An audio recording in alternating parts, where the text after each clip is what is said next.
Om Swastiastu pemirsa Bali TV dimanapun Anda berada, kembali saya Nyoman Dwinata, redaktur pelaksana Bali Pos, menjumpai Anda dalam Bali Pos Talk.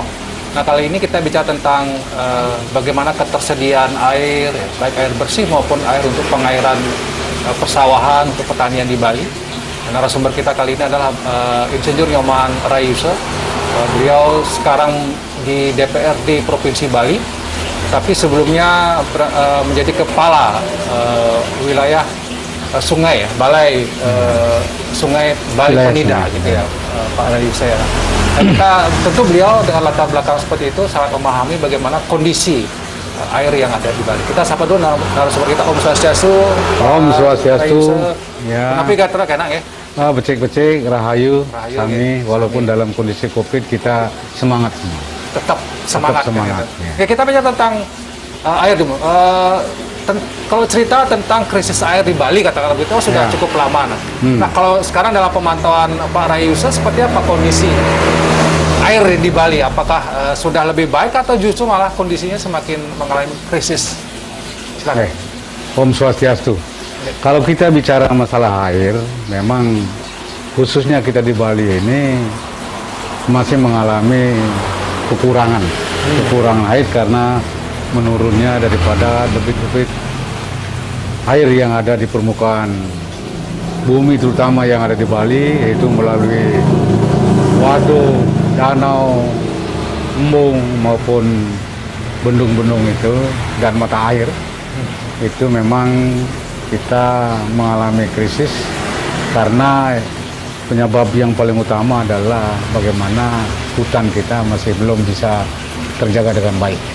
Karena itu salah satu faktor menyelamatkan mata air. Di samping itu upaya daripada pemerintah, baik itu pemerintah provinsi, pusat, terutama yang di pusat ini, seperti yang Pak sampaikan tadi bahwa kami dulunya di Balai Wilayah Sungai Bali Penida itu menginventarisasi semua kondisi keadaan sungai dan mata air di seluruh Bali. Itu dengan pola pengembangan sumber daya air Bali.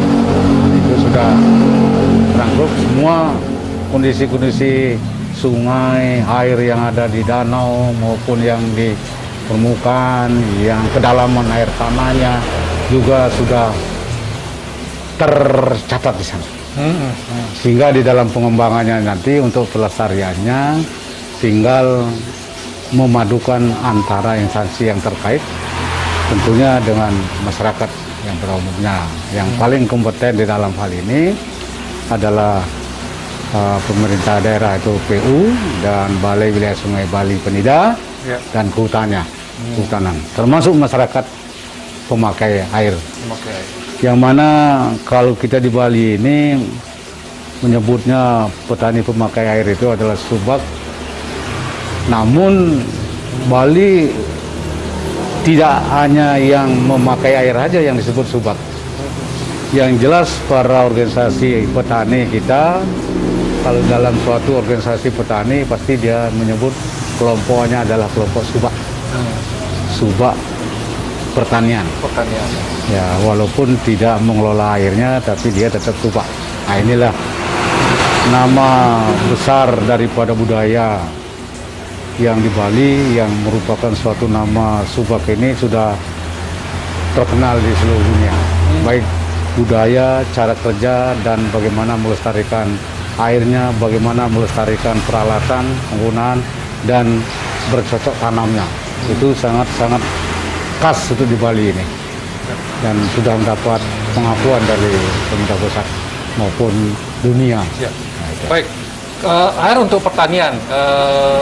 Walaupun kita juga mencatat bahwa terjadi penyusutan lahan pertanian yang cukup masif ya, katakanlah alih fungsi lahan. Tapi tetap dalam kondisi seperti itu, petani yang ada dengan persawahan kan tetap membutuhkan air ya. Nah, bagaimana selama ini, apakah mungkin ada perhatian pemerintah yang menurut Pak Rayuse sudah cukup memadai tidak untuk bagaimana membantu petani, membantu subak untuk penyediaan kebutuhan airnya untuk pengairan sawahnya? Ya. Khususnya Subak untuk bagaimana kebutuhan airnya dalam hal pertanian maupun kebutuhan air untuk minum, karena tidak bisa dipungkiri dan merupakan suatu kebutuhan yang utama untuk air minum. Di samping Subak kita untuk air minum. Memang di dalam penyediaannya masalah air ini masih kita, artinya pemerintah masih terbatas dan selalu mengupayakan. Dan kita bersyukur masyarakat Bali khususnya dengan Presiden Pak Jokowi mencanangkan dan melaksanakan suatu aktivitas kegiatan pembangunan tentang waduk-waduk besar dengan motivasi bahwa pembangunan waduk adalah menampung air untuk kegunaan semua kebutuhan baik air minum maupun untuk Subak. Nah, ini sangat luar biasa. Seperti di Bali kita ketahui, kita sudah mempunyai bendungan ada kalau nggak salah kurang lebih 7 bendungan. Terakhir yang masih dalam pelaksanaan ada 2. Suatu luar biasa ini, Bali dikasih bendungan dalam tahun yang bersamaan ada 2 pembangunan bendungan. Satu itu di Buleleng dan satu ada di Kintamani. Nah, itu di Sidan, bendungan Sidan dan bendungan Tamblang. Nah, ini suatu wujud kepedulian pemerintah pusat bersambut dengan apa yang diharapkan oleh pemerintah daerah di dalam program Pak Gubernur Namun Satketi Loka Balinya. Tentunya ini gayung bersambut bagaimana mensinkronisasikan tentang kelestarian air, alam, dan masyarakat Bali secara skala dan skalanya. Ini memang program Pak Gubernur ini luar biasa. Dan saya, walaupun saya berbeda di dalam suatu politik dengan Pak Gubernur, tapi Pak Gubernur saya salut, kebetulan beliaunya dari Buleleng, saya juga orang Buleleng. Salut saya mempunyai pemikiran bagaimana ada program Namun Satketi Loka Bali.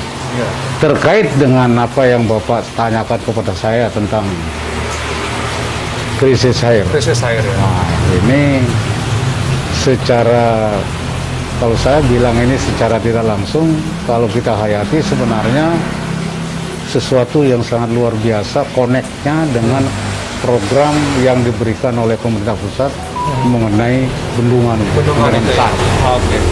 Sudah ada 2 bendungan besar di Tamblang dan yang di Belok Sidan itu yang ada tahun ini ya. Yang itu akan bisa katakanlah mengatasi krisis air, terutama air minum dan juga pengairan. Nah, kalau yang di Tamblang, apa yang di Buleleng, kira-kira itu untuk pengairan atau untuk penyediaan air bersih sebenarnya? Ah ya. Itu kebetulan yang Tamblang itu cikal bakalnya dalam perencanaan memprogramkan dari awal adalah saya sebenarnya. Oh, gitu. Saya selaku kepala balai dan bagaimana melihat itu Bali khususnya Buleleng karena kekeringan. Saya mempunyai semboyan pada saat itu bagaimana daerah Buleleng yang keringan ini bisa menjadi hijau royo-royo. Nah, itu dengan membangun waduk. Syukur Astungkara sekarang terrealisasi 1 dan yang tahun kalau nggak salah 5 tahun 4 tahun yang lalu itu Picab. Sebenarnya ada lagi 1, itu ada Bendungan Sorga. Bendungan Sorga yang sudah mempunyai desain yang lengkap dan kebetulan kami kemarin bertemu dengan Kepala Balai Wilayah Sungai Bali Pesisir mengatakan bahwa di Bali masih memerlukan untuk pembangunan waduk secara signifikan untuk diwujudkan. Nah, itu sudah saya ngomong kemarin, disambut oleh Kepala Balai yang baru dan dia menanyakan potensi-potensi yang ada dan kami bisa jelaskan semuanya. Terkait dengan pertanyaan Pak tadi, bagaimana tentang adanya waduk ini, ya memang paling tidak kalau bendungan Tamblang itu fungsinya itu ya untuk sawah dan air minum dan juga wisata. Itu bisa mengatasi krisis air yang kira-kira akan ada di daerah Buleleng. Daerah Buleleng. Dan kalau kita lihat dari program yang awalnya itu rencana ada bandar udara yang ada di Buleleng. Pada saat itu direncanakan di Kubu Tambang. Wah, sudah sangat terkonek, lah dari kebutuhan airnya. Nah, itu walaupun sekarang masih dalam suatu pergunjingan, masih ada tarik ulur gitu. tali ulur. Kalau kita bicara tali ulur, boleh dikatakan tali ulur, tapi tentunya Ya, itu soal bagi pejabat ya. yang mempunyai kewenangan untuk bagaimana, karena tentunya harus mengedepankan Baik. kepentingan Baik. rakyat. Baik, kalau kita ada beberapa daerah juga yang lain yang krisis air ya, termasuk di Karangasem, Pak Rayuso. Nah, Ya. bagaimana nih Karangasem untuk mengatasi krisis air yang terjadi di sana? Ya. Menurut Pak Rayuso. Nah, kebetulan juga saya bilang tadi saya mantan daripada kepala balai, Balai ya. dan Karangasem yang mempunyai krisis air yang sangat luar biasa dulu. Sudah kita buatkan salah satunya jaringan air minum Telaga Wajah. Oh iya iya. Ya. Untuk air minum. Sebenarnya jaringan air minum Telaga Wajah itu kalau itu sudah berjalan dengan baik, sempurna, karena sekarang itu kan masih penyesuaiannya, itu sudah bisa mengatasi untuk krisis air minumnya. Satu, dua. Dua, juga kita programkan di sana dulunya pembuatan waduk. Waduk Telaga Wajah juga. Telaga Wajah. Nah, memang di dalam suatu kepentingan itu ada namanya konflik of interest-nya. Oh. Nah, itu. Dan ketiga, juga pernah diadakan suatu studi bendungan di bawah tanah yang potensi airnya luar biasa. Nah, itu ada juga. Nah, sudah masuk di dalam pola pengembangan sumber daya air. Nah, tinggal bagaimana sekarang pemerintah yang terkait, mungkin kami dari DPR ini akan mendesak yang terkait ini, diantaranya untuk membangun bendungan-bendungan yang betul-betul berpotensi untuk mengatasi krisis. Diantaranya ada bendungan di dalam tanah, itu bendungan tanah, bendungan di dalam tanah itu. Ada ya? Ada itu. Karena ada aliran di dalam tanah itu harus dibendung. Istilahnya dibendung dengan suntikan-suntikan semen. Pak Rayuso, kalau kita bicara ideal, Bali butuh berapa bendungan sebenarnya atau waduk untuk yang Kalau kita bicara idealnya ini, semua sungai yang mempunyai potensi air itu harus semuanya dibendung. Harus semuanya ada bendungannya. harus ada bendungannya. Supaya dia tidak mengalir langsung ya. Ya, karena kita memerlukan, makanya di bendung itu ya untuk menampung. Jangan sampai kita kekurangan air di musim kering maupun untuk air minum. Karena fungsi air itu luar biasa semuanya. Baik pertanian, peternakan, manusianya. Apalagi untuk manusia, untuk hidup yang paling utama itu. Baik. Baik, karena waktu Pak Rayuso, terima kasih atas informasinya dan statement-statement yang sudah memberikan kita gambaran bagaimana sebenarnya kebutuhan air cukup besar, tapi sudah ada namanya pola pengembangan sumber daya air di Bali ya Pak Rayuso, dan ini sudah dibangun beberapa bendungan yang tentu kita harapkan realisasinya sudah ada dukungan dari Presiden Jokowi, kemudian Nangun Sakati Loko Balinya Pak Koster.